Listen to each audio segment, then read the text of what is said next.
Et donc c'est le frère Adrien Candiard, prieur du couvent du Caire, qui, pendant ce pèlerinage, va nous offrir sa prédication. Nous voilà, la vaillante troupe des bâtisseurs. Nous voilà, habitués du rosaire depuis 25 ans, ou invités pour la première fois, venus en curieux ou en pèlerin, en recherche, au service, un peu perdus, bien résolus, heureux d'être à Lourdes ou un peu inquiets, et parfois tout cela à la fois, nous voilà.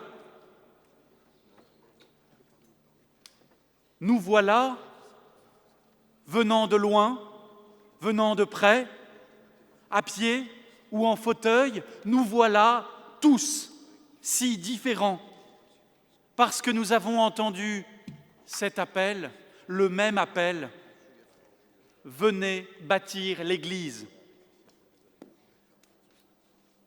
Nous l'avons entendu de bien des manières, à la messe ou dans la discrète invitation d'un ami, en lisant l'Évangile ou en feuilletant un magazine, clair et fort ou tout juste murmuré, mais enfin, nous l'avons entendu et nous voilà. Cet appel, frères et sœurs, vous le savez, nous ne sommes pas les premiers à l'entendre. Déjà, ici même, il y a plus de 150 ans, Bernadette avait entendu la belle dame lui demander qu'on bâtisse ici une chapelle. Quelques siècles plus tôt, le jeune François d'Assise, qui commençait tout juste à trouver les limites de sa vie de fête, avait entendu le Christ s'adresser ainsi à lui : « Va, François, répare mon Église qui, tu le vois, tombe en ruine. » Et plus tôt encore, quand tout a commencé, à Nazareth, en Galilée, n'est-ce pas ce qu'avec d'autres mots, l'ange Gabriel avait demandé à la Vierge Marie ? « L'Esprit Saint viendra sur toi, car de toi naîtra quelque chose d'immense. » Et nous voici, après eux, après des générations de saints et de saintes, entendant le même appel, convoqués pour la même construction. Et nous voilà tous, même le soleil dont le train avait eu un peu de retard est à l'heure pour la célébration. Il faudrait, frères et sœurs, il faudrait que vous puissiez voir ce que de ma place je peux voir. Il faudrait que vous puissiez tous monter sur l'estrade pour le faire. Le problème, bien sûr, c'est que ça prendrait des heures et qu'il n'y a pas la place. Et puis d'ailleurs, ce ne serait pas très intéressant, parce que si vous étiez tous sur l'estrade, eh bien vous ne seriez plus là et vous n'auriez plus rien à voir. Bref, laissez-moi vous le dire, moi qui ai la chance de le voir, elle a fière allure, notre équipe de chantier. Bien sûr, vous allez me dire, tout le monde parmi nous n'est pas très indiqué pour porter des sacs de ciment. Et ce ne sont pas les frères dominicains, ce n'est pas nous, avec nos grosses lunettes et nos petits bras, qui risquons d'aider le mieux pour les travaux de force. Mais il y a aussi le rosaire jeune, avec son énergie, sa vitalité extraordinaire. Et puis regardez, nous sommes si nombreux. Après les années où le Covid nous a empêchés de nous réunir comme nous l'aurions voulu, c'est une joie de nous retrouver tous.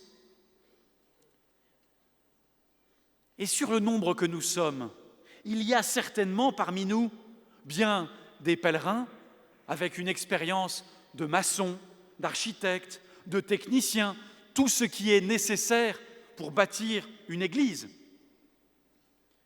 Si nous mettons tout en commun, l'énergie des uns, l'expérience des autres, la bonne volonté de tous, on devrait arriver à quelque chose.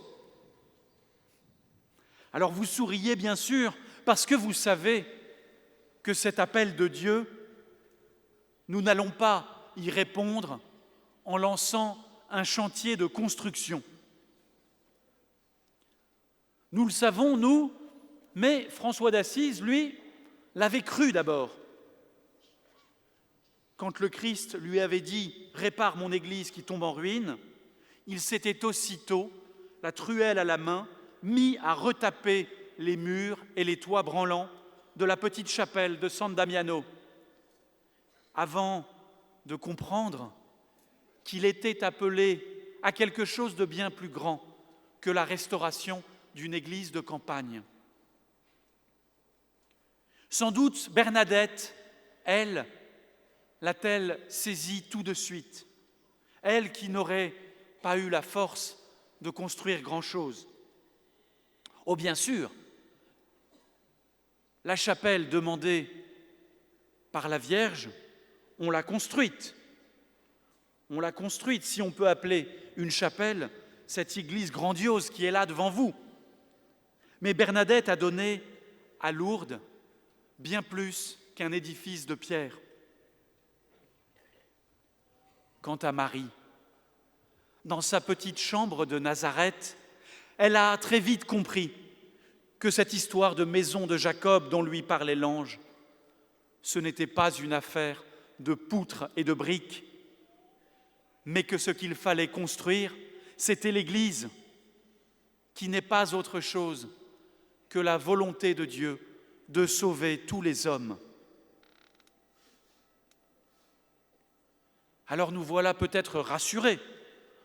Ces jours-ci, pas de brouette à transporter, pas d'échafaudage à monter. Et la chapelle de bois qui est derrière la Vierge couronnée n'est évidemment qu'une construction symbolique. Ça n'est pas l'Église que nous allons bâtir. Est-ce vraiment rassurant d'ailleurs? L'Église que Dieu nous demande de bâtir n'est-elle pas infiniment plus hors de notre portée? Si ce n'est pas simplement une église, un tas de bois et de pierres, mais bien l'Église avec un grand E, son Église. Cette Église, on le sait, a bien besoin qu'on la répare, car il y a plus grave, hélas, que l'incendie de Notre-Dame de Paris ou de la cathédrale de Nantes. Nous le savons, il y a ces graves scandales qui la lézardent et la défigurent. Il y a aussi toutes ces querelles de chapelle qui la divisent et n'intéressent personne. Il y a surtout ce trésor de la foi qui n'émerveille plus les foules, qu'on ne sait pas toujours faire voir et faire aimer. C'est sûr, l'Église a bien besoin de bâtisseurs et d'une sacrée équipe de réparateurs. Mais vous allez me dire, les petits travaux, on peut faire nous-mêmes, mais quand il s'agit de charpente ou d'électricité, il faut faire appel à des professionnels, de vrais professionnels, c'est sûr. De vrais professionnels, c'est-à-dire pas les prêtres. L'Église est une chose trop sérieuse pour qu'on la laisse aux prêtres seulement. Les vrais professionnels de la construction de l'Église, frères et sœurs, ce sont les saints. Et justement, c'est vous que Dieu appelle aujourd'hui pour cela. C'est vous. Ne regardez pas autour de vous pour voir si par hasard il n'y aurait pas un saint disponible. C'est bien nous que Dieu a appelés avec nos petitesses, avec notre péché, avec nos doutes, avec nos peurs. Dieu sait tout cela. Avec lui, il n'y a jamais de malentendu. Il sait que nous nous en sentons bien incapables, que nous avons besoin d'aide. Mais il sait aussi que pendant ce pèlerinage, c'est en nous qu'il veut bâtir son Église. En nous et avec nous. Il ne nous demande pas de concevoir des réformes, de bâtir de grands projets. Un jour peut-être, mais pas aujourd'hui. Aujourd'hui, il nous demande de rebâtir par les fondations, par ce qui fait véritablement l'Église. La prière, le service, la rencontre. Dieu reçu dans les sacrements, Dieu rencontré dans le prochain, l'amour donné et reçu, le pardon donné et reçu. Tous ces gestes quotidiens qui prennent ici une intensité extraordinaire qui est en fait leur véritable intensité. L'Église est là, là où on se met à l'écoute du Christ, là où on se met au service des malades, là où on prie pour ceux qui en ont besoin, là où on échange dans un sourire, dans un mot aimable, cet amour infini que Dieu a mis en nous. Voilà l'Église que Dieu veut bâtir pendant ce pèlerinage en nous. Une Église centrée sur l'essentiel, une Église simple et belle, à l'image de son Seigneur.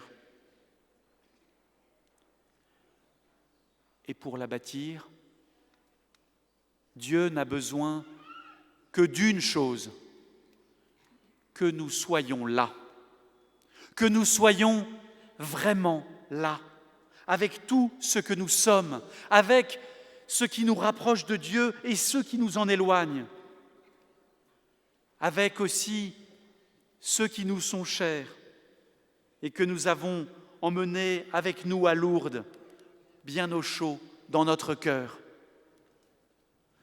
Dieu n'a besoin que d'une chose, qu'appeler à notre tour à bâtir son Église, après Bernadette, après François, après Marie, nous sachions dire, nous aussi, Seigneur, me voici.